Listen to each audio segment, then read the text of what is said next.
I'm going to be talking about this mural. I guess there's been questions about it. And the style that I use here is basically flat, two-dimensional, and it's an inspiration going all the way back, to my Hopi traditions. My people were at one time very active in mural paintings in kivas, which are the underground religious chambers. And the title of this mural here is called Changing Values. And it is my way of interpreting how our values have changed. Here it starts from this direction down that way. So here we have the serpent. And the serpent is a very sacred being to my people. And the serpent here is connected to what I call the raw and savageness of the creative arts. Because not only is he connecting the earth and the stars, but he represents the powerful destructiveness of nature. Not only in the stars, because when we look up at the stars on nice summer nights, when you're with your girlfriends, courting your girlfriends, like, look, honey, this was made for us. It's a very romantic scene, but you forget to notice that it's billions and billions of megatons of atomic explosions that are happening up there. That's how explosive that is, but we're nice and safe down here. The earth itself is also a very powerful living being. Earthquakes, floods, snow, thunder, all of these are expressions of those violent, but at the end, germinating and fertile. That's what it represents. So here we have the serpent connecting to the heavens and connecting to the earth.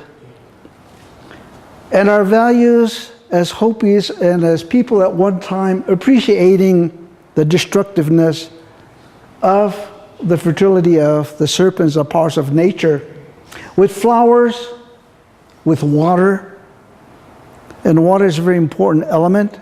So you have frogs down here, and flowers and prayers, all of these are represented with the serpent here.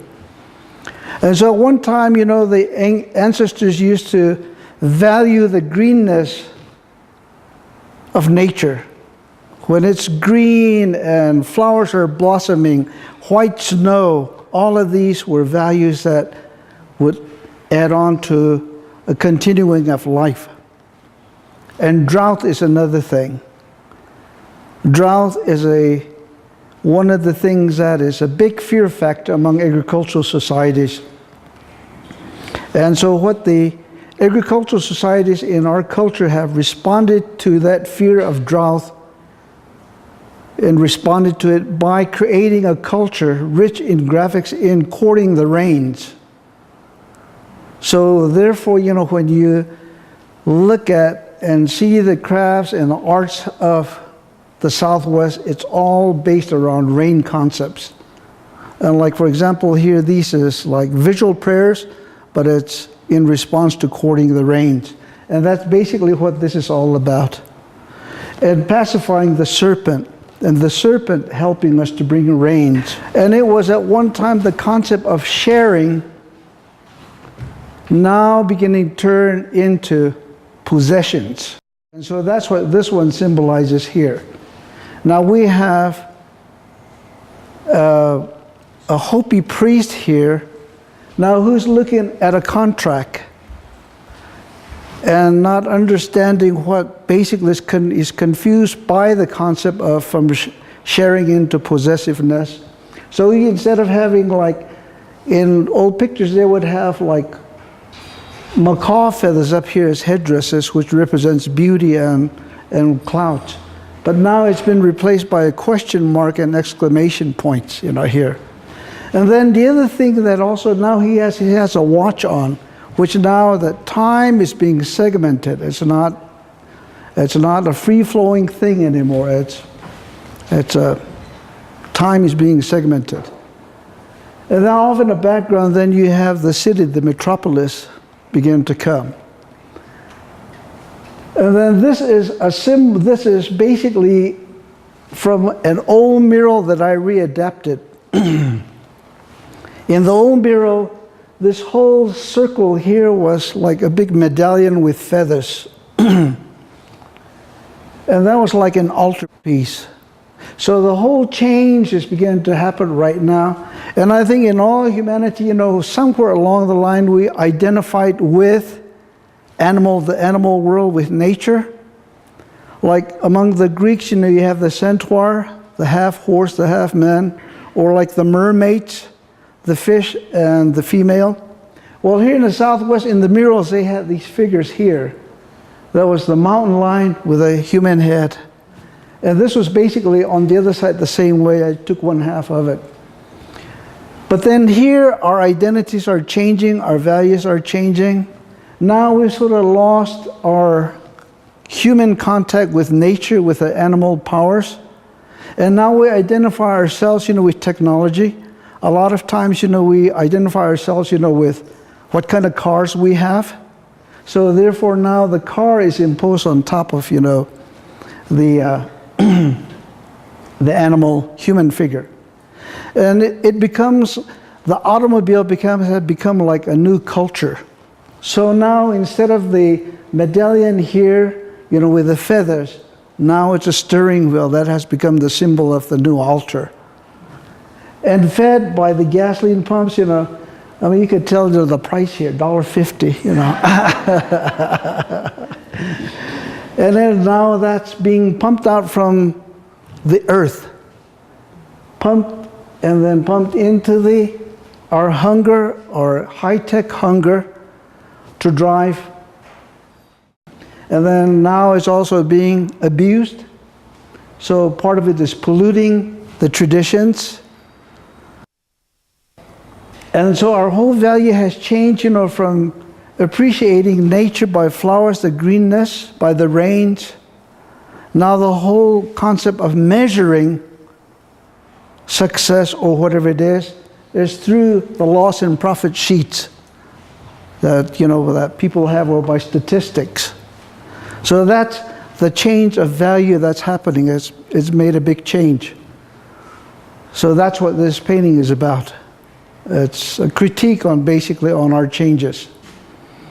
And this here is a small miniature of a gate that I designed, you know, for the Hurt Museum. And jokingly we refer to it as my biggest pendant I've ever made. We have a limited edition of that here.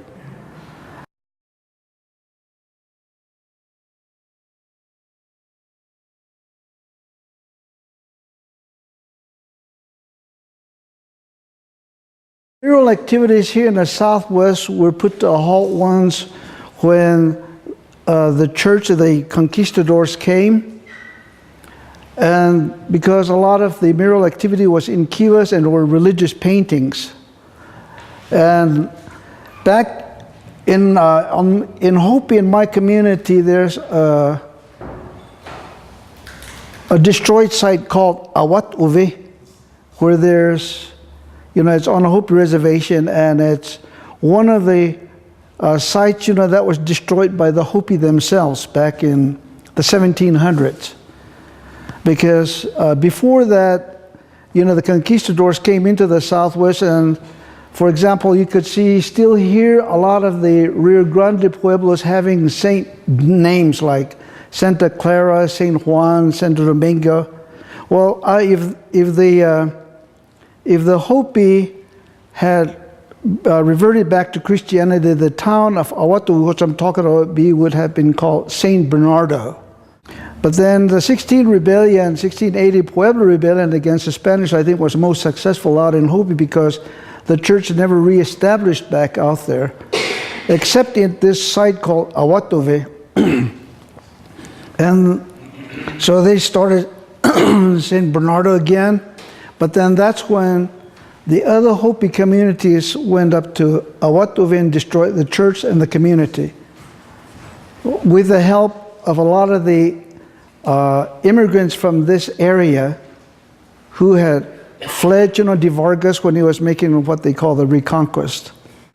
So by then, there we still have a Rio Grande speaking community out there, the Tewa village, and they still speak their language.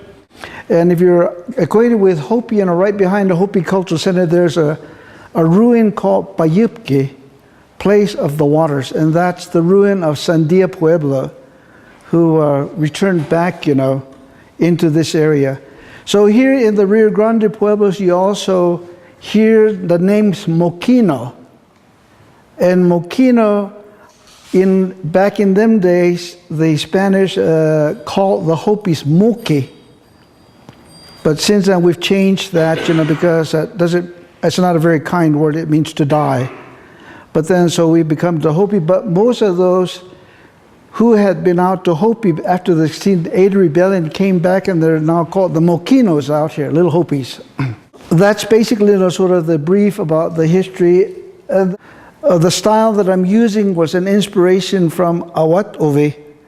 That's the ruin that was destroyed.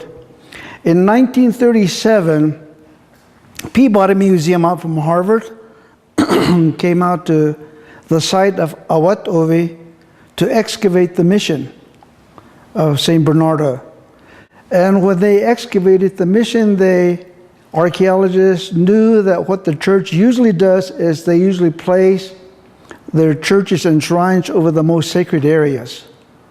So what they did is after they excavated the mission, then they went under the altar of the mission, and there they ran into the kivas with all these murals in there.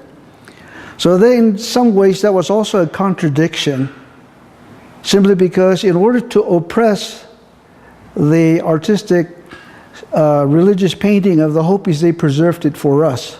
He said, 1973, I and a group of artists, we called ourselves Artists Hopi, looked at these old graphics and murals and revived try to revive our old ways in the art world. And so here, this one, I'm adapting and using some of those same symbols, but putting a little bit of a contemporary twist to the storytelling of the murals that were happening way back.